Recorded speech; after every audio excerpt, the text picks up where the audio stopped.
really friends with, I always want to hear someone else say it first and be like, yep, that one. Yeah, and I know you were trying to get me to say it, but I wasn't positive until I saw Pokemon Trainer, and I was like, oh, I'm pretty sure it's Sleepyhead. Was he hovering Terry for a second? Because I feel like I blinked and it went from Terry to PT. Nope, but we have a different red hat, you know, showing up for the battle, although Pokemon Trainer himself won't be fighting. Terry's just butt Pokemon Trainer. He gave up and was like, I'm tired of Ivy not carrying her weight. I'm going to pull up. I got this. I got this, bro. But, yeah. He carries a Versus Seeker to just go beat up on, like, other 12-year-olds. Other 12-year-olds. Terry Bogard confirmed for 12 years old. Have you seen JoJo's? Yotaro's a high school student, and he's that jacked. Terry's the exact same. He's 12, and he's huge. I was thinking more about handing over the birth certificate that just says, I am 12 with this picture. You know what I'm talking about. Flawless. Yeah. But anyways, you know, Sleepyhead got off to a really strong start with that Squirtle. You know, it can be hard. I mean, obviously Squirtle doesn't have a lot of range, but he does have a lot of speed, and Sleepyhead was doing a great job of just not giving Cheeks the time to get out any of those big sword moves. Squirtle's frame data is disgusting, and if you can play proactively against a character like Lucy, who has a little bit of startup on most of her moves, in spite of, well, like, to counter the fact that they're all super huge, right? Squirtle can really, really just run house. But, you know, Cheeks, you know, for what it's worth, like, he's had, like, 2 instances where it's been, like, a lot of consecutive problems for him. But then he comes right back to controlling the game. Well, I mean, look, it's back to even. And we saw Sleepyhead putting on that damage like 70-80% of the time. Yeah, I've watched a lot of Cheeks' and commentated a lot of Cheeks' games against a couple of Pokemon trainers in the region, and every single time, it's always the PT getting a pretty solid lead, Cheeks making a couple of mistakes, and then all of a sudden, Cheeks just brings it back by being just such a cognizant, dominant player. No, Cheeks is still amazing. I mean, the only thing that's holding him back is, you know, not having a solid main in mind for him yet. Like, he's dedicated all that time to Cloud, and now he feels like he's thrown that time away. But Lucina's a very good character to invest that time into. You can see that right now. This juggle game is insane. This looks like Smash 4 Cloud up air. A little bit. Yeah. A little bit, and the back air does it, too. That whole we just watched. So clean. We just watched Smash 4 Cloud. Yeah, that's what just happened. Well, now I know why Cheeks is playing Lucina. Exactly.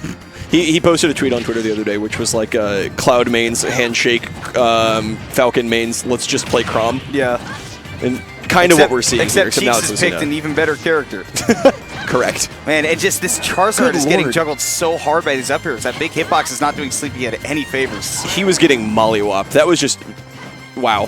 Zard does not have the requisite tools to deal with safe disjoints very, very reliably. No, Zard is explosive.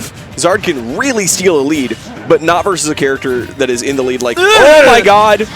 Not versus a character like Lucina, who's very, very comfortable just sitting behind big hitboxes and playing for space. Yeah, and juggling especially. Charizard does not have a lot of landing options, but when he's covering your landing, you better watch out. You better pick carefully. He does have an aerial spot dodge that changes him into a different character.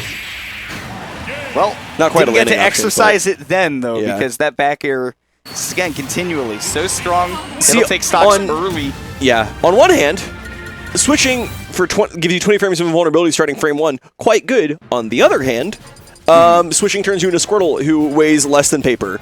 Yeah, less than paper. So, you know, pick your battles.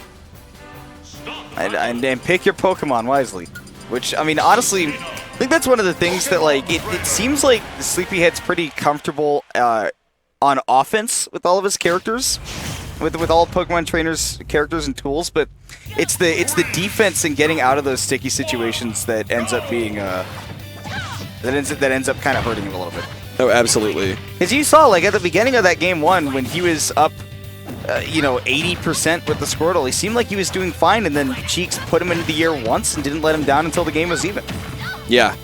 And honestly, Lucina with a lead, that's just how she plays, right? Is just pushing an advantage very safely, but, you know, reliably, right? She's there to just keep something going and going and going, and she's got a forward air to keep pushing you into a corner, and she's got an up air that's really good at just keeping you above her, even if you do have good disadvantage options most of the time. Yeah, that'll do it, though. Yeah, I was about to mention, not to mention the anti-air or the edge guard options, but when it came to that edge guard, you know, Cheeks is known for getting like a little bit too cute, a little bit too aggressive sometimes, and Sleepyhead perfectly capitalized on that.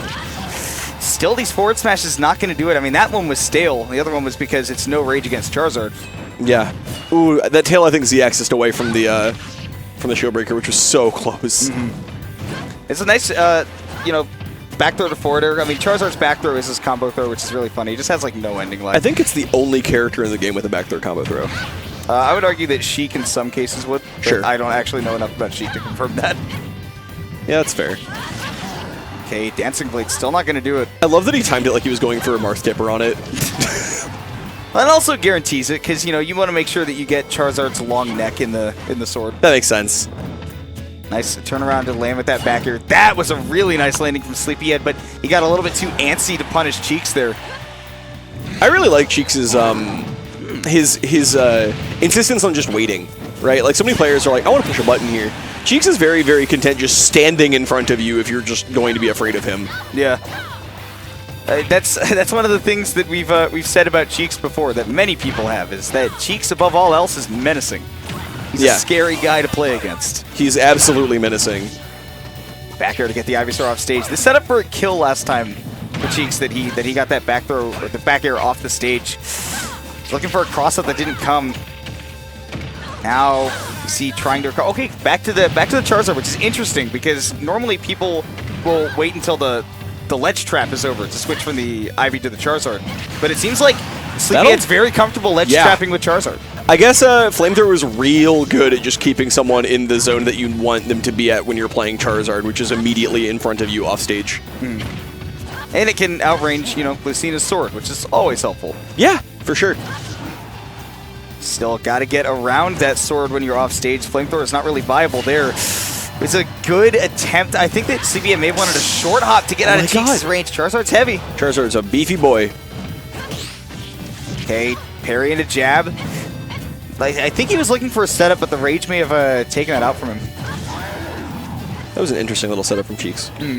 Cheeks is very good at landing up airs. Did not get the full connection on that Flare Blitz. Flare Blitz is a confusing move. Sometimes you just like love tap them and then reset to neutral. And it has just two confused. hits. Oh, okay. It has an activation hit and then the actual blow you up and kill you. Sure. Hit. But sometimes it just feels like you get the activation hit just out of nowhere and nothing happens, and it's like, why? It does happen. But why? Because multi-hit moves are not always functional. Correct. All right, got the Lucina off stage. We've seen Sleepyhead take a stock that way once. See, he's looking for that downer, but he did not have the timing. Punkin' chunkin', though. He's not going to do it. That's incredible. Now I was so convinced that he was dead from that interaction. Oh, what a weird cross-up. Ultimate's a bizarre game from time to time. It is. Body blocking makes things so difficult. Yes. Yeah, absolutely. Nice tomahawk by Cheeks. That was the longest tomahawk. I love it. And he gets the forward smash. I love the confidence for him to just sit there and just do like RAR, wait, land, grab. Like, there was so much space there for him to have pushed a button. And I think most players in most circumstances are like, all right, now's my time to back air. Now's my time to up air. Now's my time to land with whatever. He was just like, nope, I'm taking position here. And that's what really mattered, and that's what won him the game. So great stuff to him, obviously. But having the presence of mind to do that is huge. What really worked for him there, too, is that doesn't work against somebody who's not thinking and somebody who just goes, okay, at this point in Lucina's jump, she'll throw out an aerial, and then I'll be able to like shield grab it. Or if you see the cross up coming, then you do like maybe like a forward smash or something if it's laggy. And so if that's the kind of player that Sleepyhead is, then Cheeks does that cross up and land for the tomahawk, but then doesn't get anything, and he gets killed by an Ivy forward smash or something. But Cheeks knows that Sleepyhead likes to play very reactively, and that's why that works, because he knows that Sleepyhead is waiting for a button to happen, and then he will do something to Cheeks afterwards.